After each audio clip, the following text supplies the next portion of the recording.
Good evening, everyone. I'm Brian Trumbore with your nightly review for Thursday, March 14th. It's 4:02 p.m. Eastern Time. And more fireworks in the U.S. stock market. Dow Jones finished up 82 points, another all-time high. Extended its winning streak to 10. So it sits at 14,537, up 0.6%. The S&P 500 finished up 0.6% to 1563, 2 points shy of its all-time high. And NASDAQ was up 0.4% to 3258. So back to the Dow. This is the longest winning streak, again, since 1996. That year, when it was up 9 in a row, the market finished up 19% 1 year later. But it seems that the all-time winning streak for the Dow is 14 days in a row. And that was June 1987. If you know your market history.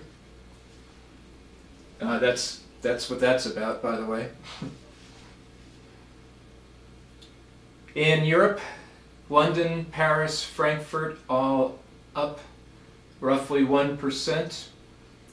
An EU summit begins today. It looks to loosen some of the austerity measures for southern Eurozone members. Italy's new parliament is to convene tomorrow. But talks between Greece and the Troika, the International Monetary Fund, European Central Bank, and European Commission, broke off over the release of another 2.8 billion euro or $3.6 billion tranche of aid, bailout funds. The issue is the level of civil servants that still need to be cut, as I discussed the other day. And an analyst said, in reality, Greeks are growing as tired of protest as they are of austerity. A nation crippled by 6 years of recession is crying out for some light at the end of the tunnel, and Greece's creditors know that there is only so much more that this country can take. Gold, by the way, closed at $1,587, oil $93. And the 10-year Treasury was at 2.03%. The Producer Price Index for February was up 0.7, but that was because of high energy prices. Food and energy up 0.2, and for the last 12 months the PPI is up 1.8% and up 1.7 food and energy. We had some great data on the jobless claims front. I should have opened with this. 332,000. The 4-week average is now at a 5-year low, and everyone is now raising their first quarter GDP estimates from less than 2% to suddenly 2.5% to 3%. That's everyone except Morgan Stanley, which remains bearish at 1%. The consumer is just shrugging off the drag from the payroll tax hike. Higher rates on the wealthy don't seem to matter. The higher gas prices in the first quarter versus the fourth quarter. So all is good, right? All right, back to Europe. I apologize, I'm skipping around here. Talk about a disconnect. European stocks are rallying also, nearing 5-year highs, but fourth quarter profit at European companies fell 5.2% from a year earlier, while revenue inched up just 0.5%, according to Thomson Reuters. I've been giving you all the industrial production figures. In January, they're absolutely awful. So this year's not starting off well. Analysts expect earnings at European blue chips to rise just 5% this year, but that's down from a 15% projection last fall. And it's certainly not looking like European companies are going to earn 5% this year. Increase earnings 5%. On Wednesday, the white smoke went up at the Vatican. Today in Israel, Prime Minister Netanyahu reached a deal to form a new coalition government. His Likud, the 10U party, will form a coalition with the centrist Yesh Atid and Hatnuya and the far-right Jewish Home Party. So Netanyahu was forced to give up his alliance with the ultra-Orthodox parties. It took 5 weeks to reach deals with his new partners. Yair Lapid, the head of Yesh Atid. Yair Lapid is the former television broadcaster. He is going to be the new finance minister. Naftali Bennett, who heads up Jewish Home, he'll be the economic and trade minister. Likud is going to run the interior ministry. Netanyahu is going to act as foreign minister, while Avigdor Lieberman faces charges of fraud and breach of trust in a trial, though many expect Lieberman not necessarily to get off, but maybe reach a plea agreement so that he can go back to his post of foreign minister. The Israeli parliament should approve the new government on Monday. Netanyahu will then control 68 of 120 seats in the Knesset. Tzipi Livni, she's head of the small party Hatnuah, will be justice minister and chief negotiator in talks with the Palestinians. So the new government gets approved on Monday, and Barack Obama arrives on Wednesday for a big trip, 2-day visit, his first as president. He will spend 5.5 hours at least in discussions with Netanyahu on Iran, Syria, the Palestinians, then 5.5 hours with Palestinian Authority President Mahmoud Abbas. And then there's actually a dinner hosted by Shimon Peres after those 2 meetings so that Netanyahu can find out from Obama what Abbas said. By the way, the selection of Pope Francis I is receiving universal praise from Jewish leaders around the world, and that's good. They cite his dedication and support in standing up against extremism, in particular after the 1994 bombing of the Argentinian Jewish Center that killed 85. Rabbi David Rosen of the American Jewish Committee said,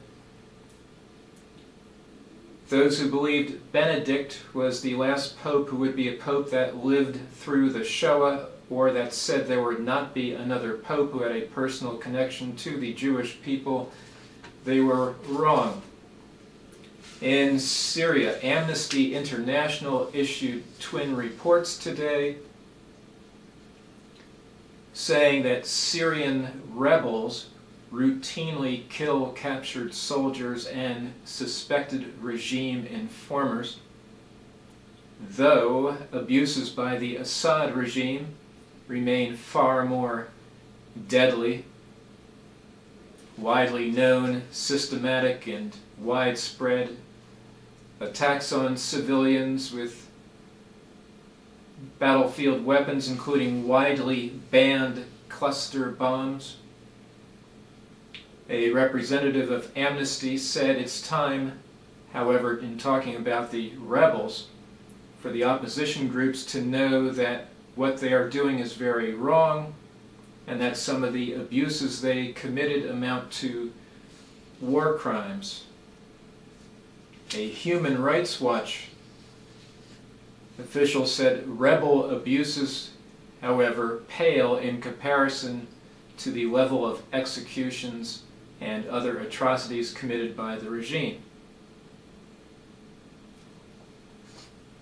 In one instance, an Amnesty researcher who visited 17 towns in rebel-held areas of northern Syria over the last 2 weeks counted more than 310 people killed in regime attacks, including 157 children. Russian Foreign Minister Sergei Lavrov warned on Wednesday that arming the Syrian rebels would breach international law. This was a day after British Prime Minister David Cameron said Britain would consider ignoring a European Union arms ban and supply weapons to the Syrian rebels.